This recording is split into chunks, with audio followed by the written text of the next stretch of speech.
जीवन बगिया ऐसी उलझी, फूल उगे कम कांटे ज्यादा, सिमटा जीवन डूबी सांसें, आना है तो अब भी आजा। यदि जीवन जीना है तो आज में जी ले, क्योंकि कल तो कल ही है। यदि आपने अभी तक पिछले अध्याय को नहीं देखा है तो कृपया करके पिछले अध्याय को देखें ताकि आप इस अध्याय को समझ सकें। यदि आप इन वीडियोस को देखते हैं तो बिना स्किप किए अंत तक देखें, तभी आपके अंदर एक परिवर्तन आएगा। क्या हैं ये अवस्थाएं? इधर 20 वर्षों में उनको भी ख्याल में आना शुरू हुआ कि हमें गहरी सुषुप्त को भी खोजना ही पड़ेगा। काश हम आदमी की नींद को ठीक से समझ लेते तो आदमी के व्यक्तित्व को और स्वभाव को समझना आसान हो जाए। नींद के भी गुण हैं और सब आदमी एक सी गहरी नींद में नहीं सोते, लेकिन अभी उन्हें तुरी का कोई ख्याल नहीं है। लेकिन जुंग ने कहा है कि हमें पूरब की सलाह माननी पड़ेगी कि स्वप्न मूल्यवान है, पूछने जैसे हैं। नहीं तो पहले पश्चिम में जब पहली दफा उपनिषदों का अनुवाद हुआ तो लोगों ने कहा ये उपनिषद भी क्या है, स्वप्न क्या है, यह कोई अध्यात्म की बात है। पूछो ईश्वर क्या है, मोक्ष क्या है, समझ में आता है। स्वप्न क्या है, यह क्या पूछ रहे हो? और यह बेहिंदू पूछ रहे हैं जो कहते हैं जगत एक स्वप्न ही है। वे पूछ रहे हैं कि स्वप्न क्या है, पर उसने कहा है कि अब हमें स्वीकार कर लेना पड़ा है नतमस्तक होकर कि स्वप्न मूल्यवान है, जागरण से भी ज्यादा। लेकिन जुग मर गया उससे पहले उसे पता नहीं कि अब उनको स्वीकार करना पड़ रहा है कि सुषुप्त और भी मूल्यवान है, जो जितना गहरा है मूल्यवान है। लेकिन अभी तुरी का उन्हें कोई भी ख्याल नहीं है कि सुषुप्त के पीछे भी एक अवस्था है, जो अवस्था नहीं, जो स्वभाव है। ये 3 अवस्थाएं हैं, जागृत, स्वप्न, सुषुप्त, और चौथी अवस्था नहीं है। हमारा स्वभाव है, हमारा होना है, तो पूछना कीमती है। इसके उत्तर फिर हम उपनिषद में एक एक करके खोजेंगे।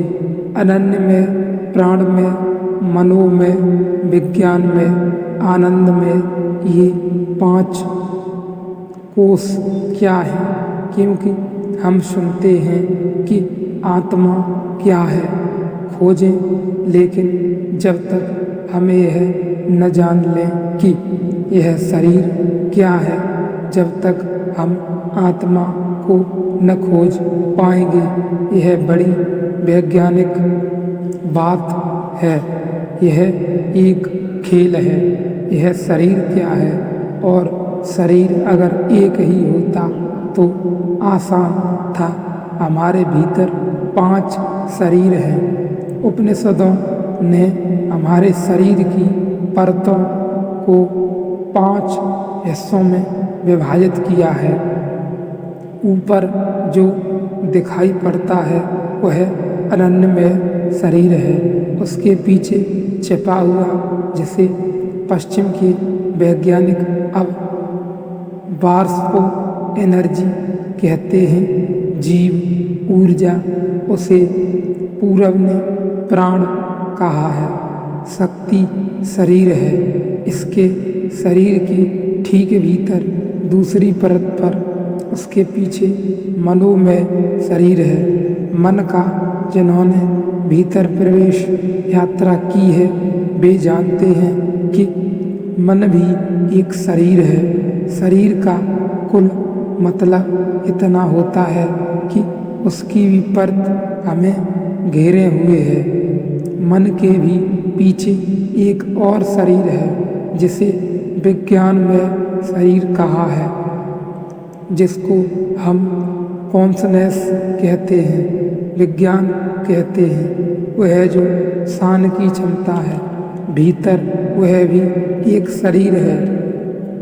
उसके पीछे और एक शरीर उपनिषद मानते हैं, उसे वे आनंदमय शरीर कहते हैं। तो वह जो हमें जीवन में सुख की झलकें कहीं से मिलती हैं, वह हमारे आनंदमय शरीर की घटनाएं हैं। ये 5 शरीर हैं। इन 5 के पीछे हमारी अशरीरी आत्मा है। ये 5 घेरे हैं हमारे कारागृह के, 5 बंदी गृह के। ये 5 दीवारें हैं जो हमें घेरे हुए हैं। इन 5 दीवारों के बाहर परमात्मा है और इन 5 दीवारों के भीतर भी परमात्मा है और इन 5 दीवारों के भीतर भी परमात्मा है। ये 5 दीवारें गिर गई तो दोनों परमात्मा एक हो जाते हैं। इन 5 दीवारों के भीतर से प्रवेश करके भी हमको कभी कभी बाहर के परमात्मा का स्पर्श हो जाता है और इन 5 दीवारों के भीतर से प्रवेश करके भी हमको कभी कभी बाहर के परमात्मा का हम तक भीतर अपनी किरण को पहुंचा देते हैं। पर यह कभी कभी घटता है, यह घटना कभी कभी घट जाती है। किसी के गहरे प्रेम में अचानक इन 5 दीवारों को पार करके किसी के भीतर परमात्मा दिखाई पड़ जाता है। पर यह झलक की बात है, झलक आती है, खो जाती है। इसलिए जब हम किसी के प्रेम में होते हैं, दूसरा व्यक्ति नहीं मालूम पड़ता, एकदम परमात्मा मालूम पड़ता है। लगता है इसमें कहीं कोई भूल चूक नहीं है। यह एक झलक है, लेकिन यह झलक ही है। यह 5 दीवारों को पार करके घटना घट गई है। एक थोड़ी सी सुगंध पीछे भीतर प्रवेश कर गई है। यह रोज रोज नहीं होगी घटना। इसलिए प्रेमी बिल्कुल साधारण आदमी है, यह तो बिल्कुल एक असाधारण स्त्री है। बहुत संवेदनशील क्षण में वह झलक मिलती है। कभी कभी किसी फूल को खिलते देखकर वह झलक मिल सकती है। कभी आकाश में उड़ते हुए किसी बादल को देखकर एक क्षण को आदमी 5 शरीर के पार झांक लेता है। कभी कभी सुबह सूरज होता है और उसकी किरण शरीर को ही नहीं छूती, 5 शरीरों को पार करके भीतर छू जाती है।